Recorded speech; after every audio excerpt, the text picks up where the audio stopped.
ভাই টোটো অটো ডাকাতের মতন টাকা নেয়। যেখানে 100 টাকা বলছিল এখানে আসতে, আমরা 10 টাকায় চলে আসলাম এই মন্দিরের গেটের সামনে। জয় জগন্নাথ সকলকে। মানে এত সুন্দর মন্দিরের থাকতে দেখো কি প্রেমে এই জগন্নাথ দেবের মন্দিরটা আমার স্মরণীয় থাকলো। আপনি কি সত্য এখনো 450 টাকা দিচ্ছেন? 450 টাকা মাথা পিছু 3 বেলা খাওয়া দাওয়া। এখানে তোমরা 2 থেকে 3 জন থাকো, মাত্র 450 টাকা পে করো আর চলে আসো দীঘা ভ্রমণে। আজকালকার দিনে 450 টাকায় মাছ ভাত মাংস ভাত কিছু পাওয়া যায় না, কিন্তু রত্নদ্বীপ আপনাদের কিন্তু সে কথা দিচ্ছে। 450 টাকা প্যাকেজ বলে এমন ভাববেন না যে খাওয়া দাওয়ার কোয়ালিটি ফালতু, খাওয়া দাওয়ার কোয়ালিটি যথেষ্ট ভালো। সত্যি বলছি, রাত্রে ডিনার করতে এসছি আর পাতে দেখছি এত রকম খাবারের সম্ভার। ঠিক আছে,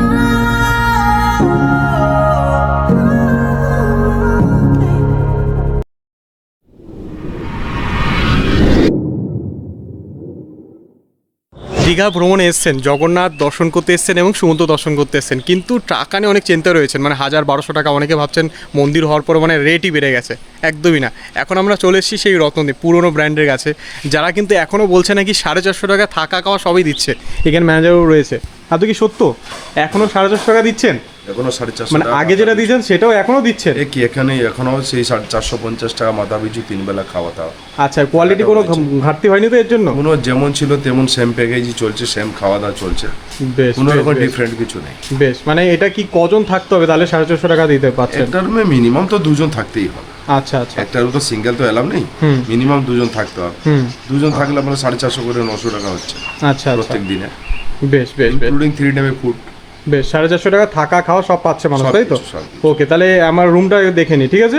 ঠিক আছে, চলুন, চলুন। রিসেপশনে আসুন। চলুন, এই এনাদের রিসেপশন, এটা রিসেপশনটা বেশ সুন্দর। আর এখানে দেখতে পাচ্ছেন টাইমিং কি রয়েছে, চেক ইন টাইম? আপনার চেক ইন হচ্ছে সকাল 11টায়, চেক আউট হচ্ছে সকাল 9টায়। মোটামুটি কাপল আসতে পারছে তো? হ্যাঁ, কাপেলও আসবে, ফ্যামিলিও আসতে পারে। আচ্ছা, নো প্রবলেম। ঠিক আছে, আমরা তাহলে রুমগুলো একটু দেখে নিই। ওনাদের যে দাবিগুলো করছে, খাওয়া দাওয়া নাকি 450 টাকা কি সম্ভব, সেটা আপনাদের ভিডিওটাতে পুরো তুলে ধরবো। চলুন দেখে নিই তাহলে রুমগুলো আর খাওয়া দাওয়াগুলো। এনাদের 401 রুমটা তোমাদের দেখিয়ে দিই। আরে বাহ, দেখতে পাচ্ছ রুমটা কতটা সুন্দর। মানে 2 জন থাকার মতো ব্যবস্থা, এসি রয়েছে এখানে, আলমারি রয়েছে যেখানে তুমি জামা কাপড় রাখতে পারো।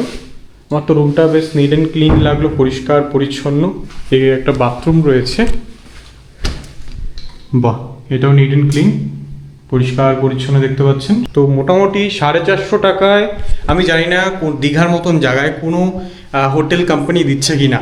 এখানে তোমরা 2 থেকে 3 জন থাকো, মাত্র 450 টাকা পে করো আর চলে আসো দীঘা ভ্রমণে। আমি বলছি বেশ, তোমাদের জন্য দীঘা ভ্রমণ হতে চলেছে। আমাদের হোটেলের একবারে কাছে কিন্তু ওল্ড দীঘা, ঠিক আছে? ওল্ড দীঘা থেকে কিন্তু তোমরা মন্দির দর্শন করতে যেতে পারো। এখানে টোটো অটো রয়েছে, যদি রিজার্ভে যেতে চাও তাহলে মিনিমাম 6 জন হতে হবে, তাহলে পার পার্সন 20 টাকা করে কিন্তু তোমরা সোজাসুজি পৌঁছে যেতে পারো একেবারে মন্দিরের সামনে। তো সেটা আমরা দেখছি, আমরা যদি 2 জন তাই একটু অসুবিধা হচ্ছে। দেখি কিছুটা গিয়ে আমরা চেষ্টা করবো, আর না হলে কিছু একটা ব্যবস্থা করে আমার মন্দিরে দেখা করছে সরাসরি। আর আমার ঠিক সামনেই সি বিচ, এদিকটাই সমুদ্র সৈকত। মোটামুটি সরকারি বাস পেয়ে গেলাম, WC সরকারি বাসে করে আমরা এখন যাচ্ছি মন্দিরের সামনে। অবধি 10 টাকা করে ভাড়া নিল। আমার সরকারি বাসটা বেস্ট আর কি। এই যে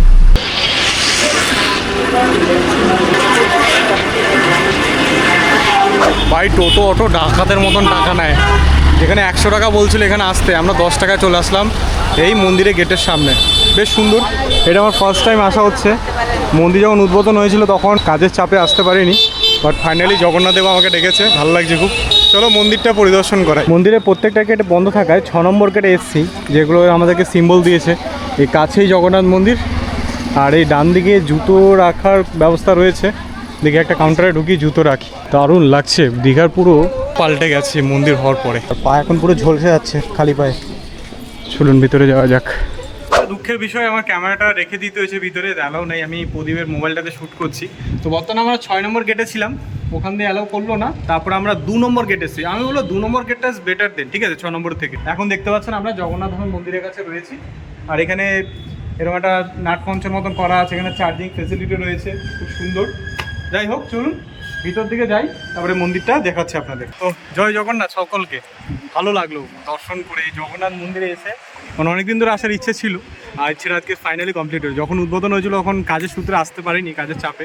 তো এখন এসে বিরাট এনজয় করলাম, মানে এত সুন্দর মন্দিরের স্ট্রাকচার দেখো। আর ভিতরে বেশ আরামসে আমরা অনেকক্ষণ ধরে জগন্নাথ দর্শন করেছি, কোনো তাড়াহুড়ো নেই। মানে দুপুর টাইমে ফাঁকাই থাকে, একটু ফাঁকাই থাকে, দুপুরে একটু মানে লোকজন কম ছিল, আরামসে দর্শন করেছি মন ভরে। আর ভিতরে একটু শ্যুট করা অ্যালাউ ছিল না। এই এলাকা কিন্তু অনেকটা বড় এলাকা, ঠিক আছে, বহু মানুষ এসে বসে আছে পিছনে। আমার বেশি ভালো লাগছে এইখানটা, তাই আপনাদের এইখানটায় দেখালাম। বেরিয়ে যাচ্ছি জগন্নাথ মন্দির থেকে। এই ফ্রেমটা কিন্তু সারা জীবন আমার বন্দী হয়ে থাকবে, জানি না এরপরে আবার কবে আসার সুযোগ হয়ে উঠবে জগন্নাথ মন্দিরে, কিন্তু এই একই ফ্রেমে এই জগন্নাথ দেবের মন্দিরটা আমার স্মরণীয় থাকলো, আপনাদের সামনে তুলে ধরলাম। আর মন্দিরটা কিন্তু সকাল 6টা থেকে রাত্রি 8টা অবধি খোলা থাকছে, এর মধ্যে আপনারা যখন খুশি দর্শন করতে পারেন। আর এই দুপুরবেলা টাইমে একটা সময় শয়ন দেয়, তো সেই সময়টা একটু বন্ধ থাকে। আর বাকি আমি বলবো, আপনাদেরকে সাজেস্ট করবো যে বিকালবেলা চুজ করেন। বিকালবেলা কিন্তু লাইটিং ফাইটিং জ্বলে বেশ সুন্দর লাগে।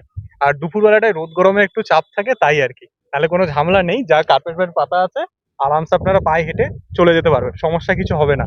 এলাকাটা দারুণ লাগলো আমার, অনেকটা বড় এলাকা জুড়ে বিস্তৃত। তো চলুন এখন আমরা হোটেলে চলে যাবো, হোটেলে গিয়ে আমরা লাঞ্চ করব। মন্দিরের গেট থেকে বেরোনোর পাশে এখানে একটা বড় দিঘির মতো রয়েছে, আর এখানে বসার সিট রয়েছে। বিকেলবেলা আসলে এখানে বসে আরামসে এনজয় করতে পারবেন, টাইম সময় কাটাতে পারবেন। খুব ভালো একটা স্থান। মন্দির থেকে হাঁটতে হাঁটতে বেরিয়েই আমরা এখন চলে এসেছি সমুদ্র সৈকত। অপূর্ব লাগছে এই দৃশ্য। এখন আমরা ভাবছি হেঁটে হেঁটেই আমরা পোল দীঘায় যাব। প্রায় 1 বছর পরে দীঘাতে আসা হলো, দিয়ে কিন্তু যতবারই আসি সেই একই রকম মোমেন্টই লাগে। যাই হোক, আমাদের সবার প্রিয় দীঘা। এবার যে রথযাত্রা হয়েছিল এটাই কিন্তু জগন্নাথ দেবের মাসির বাড়ি, এই নবনির্মিত দেখতে পাচ্ছেন মন্দিরটি। আর সামনে থেকে দেখাই, এই যে জগন্নাথ দেবের মূর্তি রয়েছে ভিতরে, খুব সুন্দর। আর এদিকটা দেখুন, দারুণ লাগছে কিন্তু। এই নিউ দীঘা থেকে আমরা হেঁটে হেঁটে আসলাম এই রোডটা ধরে, আর এখানে জগন্নাথ দেবের মাসির বাড়ি, যেখানে রথ টেনে কিন্তু এখানেই জগন্নাথ দেবেরকে রাখা হয়েছিল, তারপরে উল্টো রথের দিন আবার নিয়ে যাওয়া হয়। খুব সুন্দর লাগছে মন্দির হওয়াটা, এক দারুণ ব্যাপার। মন্দির হওয়ার পরে পুরো দীঘা পুরো চেঞ্জেস আর কি। ওল্ড দীঘায় চলে এসেছি হাঁটতে হাঁটতে, আর হচ্ছে বিশ্ব বাংলার এই গেটটা রয়েছে এদিকটা, বেশ দারুণ লাগছে এখন এর দুপুরবেলা ঢেউগুলো, খুবই সুন্দর লাগে। সমুদ্রতে আসার পর আমরা রুমে এসেছিলাম, রুমে ফ্রেশ ট্রেশ হয়ে এখন নিচে যাচ্ছি লাঞ্চ করতে। চলুন, দুপুরের লাঞ্চে আমরা এখন বসে পড়েছি রত্নদ্বীপে। দেখতে পাচ্ছেন খুব সুন্দর করে সাজানো। এটা বলে দিই, মাছের আইটেম কিন্তু আলাদা আলাদা রয়েছে। এখানে রয়েছে ভোলা মাছ, এখানে কাতলা মাছ রয়েছে, এখানে আমুদি মাছ রয়েছে, এখানে ডিম রয়েছে, এবং একটা আলুর তরকারি, এখানে ডাল আর চাটনি আর পাঁপড়। এই 3টে আইটেমের মধ্যে যে কোনো আপনি একটা নেবেন, বাকি এই কটা কিন্তু সব কটাই আপনার লাঞ্চে থাকছে। হয় ডিম নিলে এই কটা পাবেন, আর যদি মাছ নেন মাছের মধ্যে এটা হচ্ছে ভোলা মাছ আর হচ্ছে কাতলা মাছ।